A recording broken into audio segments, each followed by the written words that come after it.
Ayan, sa mga nagtatanong, eto na yung guide natin kung paano mag P2P trading sa BitGet. Kung paano mag cash in and cash out gamit yung GCash, Maya, and bank transfers. Meron yan. Kaya tara na, let's go! Siyempre, ang kailangan natin is BitGet app. So, open natin yung BitGet app natin. Sa mga wala pang BitGet account, meron akong link sa bio ko. Pwede kayong gumawa ng BitGet account nyo doon, ha? So, kapag nandito na kayo sa app nyo, makikita nyo dito, P2P. Pero kung wala dyan yan, usually nandyan lang yan eh. Pero pag wala, click mo lang yung more. Tapos, ayan, nasa popular. And then, ayan, P2P. Click lang natin yan. Tapos, kapag nandito ka na, syempre, mag-profile muna tayo sa baba. Profile. Tapos, set up mo yung payment methods mo. Ayan yung mga payment methods. Akin nakalagay na bank transfer, Paymaya, RCBC. So, GCash meron din dito. Pwede ka mag-add. Add mo lang yan. Tapos yan, pili ka lang dito ng account mo na i-add mo dito para sa pag-cash in and cash out mo. Tapos kapag naka-setup na to, payment method mo, balik ka na ulit, back. Back na natin yan, ay P2P. Sumobra sa back. So yan. Kapag nandito ka na, kung bibili ka, syempre dito ka sa buy. Yan. Tapos bibili natin USDT. Tapos sa limit, kung ilan yung bibilin mo, kung magkano, kunwari 1,000, yan, lagay mo 1,000, ika-cash in mo 1,000 lang, confirm. Para lumabas yung mga merchant na nagtitinda ng USDT na as low as 1,000 pesos lang. Tapos sa payment method, dito mo na hahanapin, kunwari GCash, tapos confirm. Ayan, lalabas yung mga merchant na nagbebenta na 1,000 pesos worth of USDT gamit ang GCash na payment method. Para naman kung ayaw mo ng GCash, gusto mo Paymaya. Yan, Paymaya. Confirm. Ayan, Paymaya naman to. Tapos, kapag nandito ka na, ayan, mamimili ka na dyan kung saan ka bibili, kung kanino ka bibili sa mga merchant na yan. Magkakaiba sila ng rate, pero centavos lang naman yung pagitan. Okay? So, ang titignan mo dito palagi is yung total trades. Para mas marami siyang trades, is mas reputable siya na seller or merchant. Kasi marami na siya nakatransaction. So, ito, 11,700 na transaction, 5,200, 11,800. So, okay sila. Kaya kung naman, dito tayo bibili sa pinakataas kay Hazelnut. Click natin yung buy. Pag nandito ka na, ilagay mo lang kung magkano bibilin mo. Gaya kanina, 1,000 pesos lang. Tapos, Paymaya, gagamitin ko kasi wala akong GCash eh. So, yan. Paymaya, 1,000 pesos. Click natin yung buy USDT with 0 fees.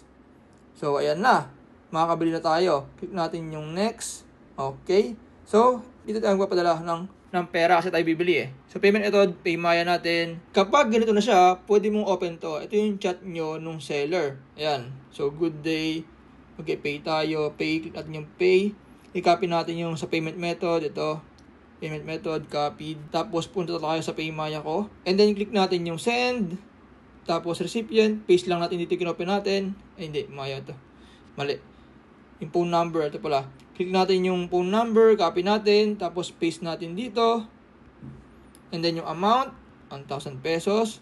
Tapos continue. Boom, nakapag-send na tayo. Screenshot lang natin yan.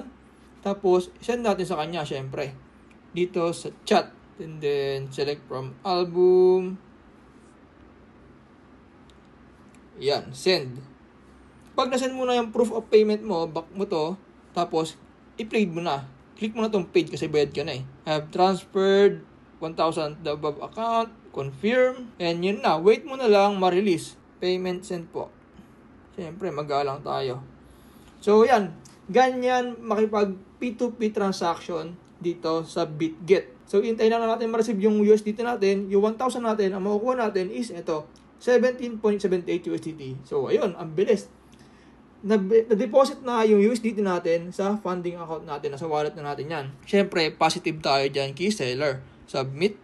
Okay. O, back na natin yan. Completed na yung order natin. Ganun lang kadali bumili ng USDT dito sa P2P sa BitGet. At kung magsasell ka naman, siyempre, click mo lang dito sa may sell. Pag nandito ka na, edit mo lang yung amount ng sell mo, tapos yung payment method, para lumabas yung mga merchant na tumatanggap ng amount and payment method na gusto mo. So, gawin natin tong, kunwari, mag-ibenta ko, 900 lang gusto ko ibenta. Confirm. Tapos ang payment method ko, ganun pa rin, Paymaya. Confirm. So, ito yung mga seller na bumibili ng USDT worth 900 pesos sa payment method na gusto ko. So, yan, marami naman siyang trade. So, click ko tong sell. Tapos, 17. USDT, ibenta ko. And then, sell USDT with zero fees. Click mo lang yan. Yun, mag-iintay ka na lang na mabayaran ka ni merchant. Click mo dito para makapag-chat kayo. Please proceed. Nandito kayo pwede mag-chat. Tapos dito guys, wag mong pipindutin yung pag-paid na. Wag mong pipindutin yung release hanggat hindi mo pa natatanggap sa wallet mo or sa GCash or Paymaya mo yung pera. Okay? Kahit anong sabihin ng merchant, wag mong gagawin yon hanggat wala pa sa account mo yung pera. Alright? Para sa security mo din yon. Tapos kapag matagal si seller or si merchant, mag-iintay ka lang kasi minsan marami kayong sabay-sabay na ka-deal niya. Kaya hindi talaga mabilis or instant yung transaction. Kasi tao din yan. Ayan, kapag meron na ganito, the buyer has marked the order as paid. Check nyo lang ngayon yung pera kung natanggap na talaga sa account nyo. So sa akin, check ko muna kung nasa Maya ko na talaga yung pera. O ayan, pumasok na sa akin. So checking is okay na, natanggap ko na yung pera, kaya release na natin ngayon. Release coin para matanggap na ni merchant yung USDT natin na binenta natin. Okay, release coin na natin yan. Release. Tapos I have confirmed and confirm. So passkey. So ayun. Successful tayo nakabenta ng 17 USDT to 950 pesos sa ating Paymaya account. Siyempre, positive tayo. React tayo ng positive kahit ang tagal natin naghintay. Submit. So, yun. Ganun lang kadali. Gamitin yung P2P ni BitGet. Whether you're gonna buy or you're gonna sell, pwede yan dito. Gamit GCash, Paymaya, and bank transfer. So, yun guys. Ganun lang kadali. Gamitin yung P2P ni BitGet para makapag-cash in or cash out tayo sa Paymaya, GCash, or bank accounts natin. Again, kung wala ka pang BitGet account, meron akong link sa bio ko, pwede kang gumawa ng account mo doon.